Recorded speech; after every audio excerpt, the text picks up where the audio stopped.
happened on the boat? A little bird came and sat on the sill of the boat, and then the bird flew down, dipped its beak into the water, and flew back up with one drop of water inside the mouth. Khidr alayhi salam points to the bird and he says to him, Musa, the knowledge that you have plus the knowledge that I have, when compared to his knowledge, is like the one drop of water in the beak of the bird when compared to this vast ocean of water. That is the first lesson to teach the one-eyed man. And then three events occur. First of all, Khidr alayhi salatu wasalam takes a rod and he scuttles the boat, breaks the bottom of the boat. And Musa alayhi salam is quite annoyed. Why do you do such a wicked thing? And then secondly, when they get off the boat, they come across a boy, and Khidr alayhi salam kills the boy. And now Musa alayhi salam is more than just angry because he remembers that he accidentally killed the man in Egypt. And what suffering he suffered because of it. So he's very angry now.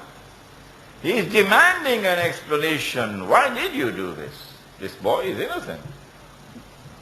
And then they came to a town which was very inhospitable, would not offer any hospitality, very much like Lower Manhattan. And not even if they're prepared to pay for it, these people would not show hospitality to Khidr alayhi salam and Musa alayhi salam. Probably think they're terrorists. But there's a wall which someone had constructed.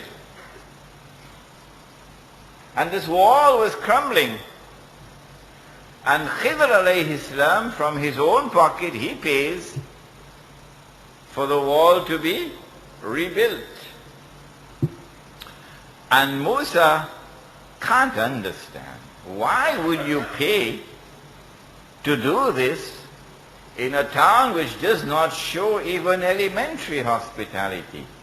You could at least demand a refund of the amount that you have spent. What is important about these three events is that on each occasion, Musa alayhi salam formed his judgment based on external observation. External observation and rational analysis. And yet, on all three occasions, he was wrong. Suratul Kahf is knocking at your hearts, warning you, Singapore, that in the age of Dajjal, if you depend only on your external observation and rational investigations to formulate your judgment, you will be wrong. Why? Because Dajjal comes with two things: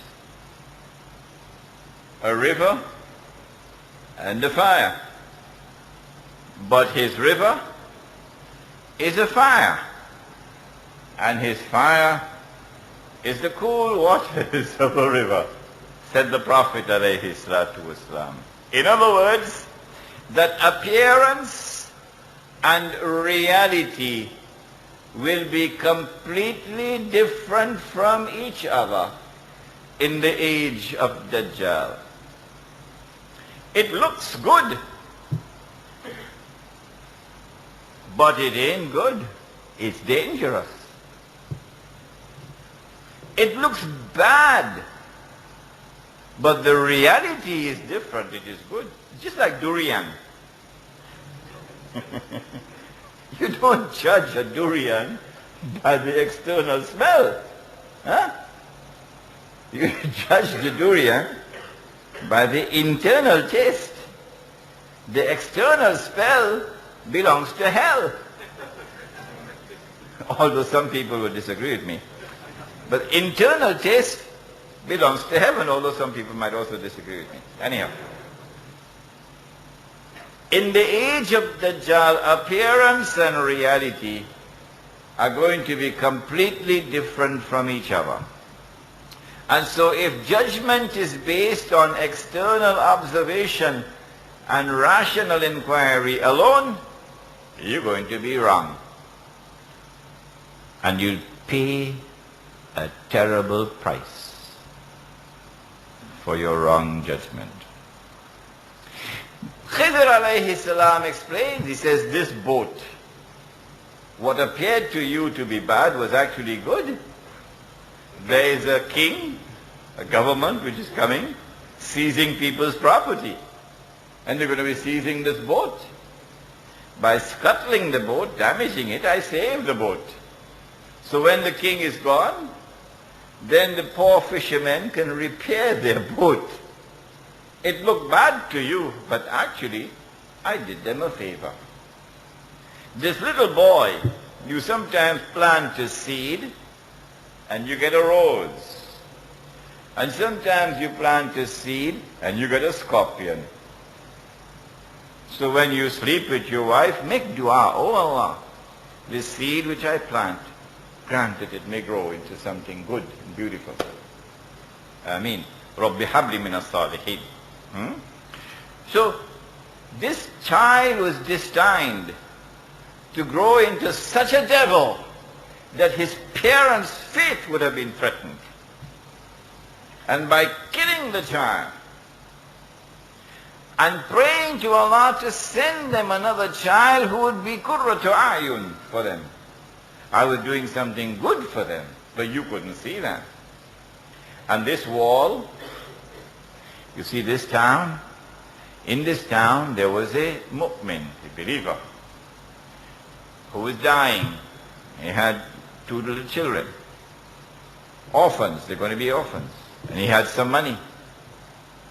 But just like Lower Manhattan, he couldn't find a single person he could trust. None. Who can I give this money to?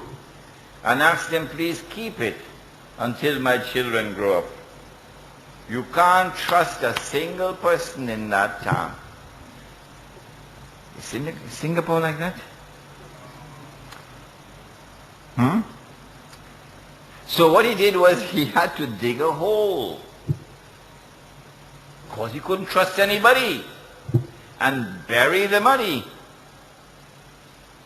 If you want to do that, make sure nobody's looking. And then having buried the money, he then built a wall and prayed to Allah that when his children grow up, that Allah will guide them to the money. And since the wall was crumbling, my Lord instructed me to do this, Musa alayhi salam. And so knowledge can come from above, and instructions can come from above, and guidance can come from above. But Uncle Sam doesn't believe that. What we are introduced to here is a branch of knowledge which is called epistemology.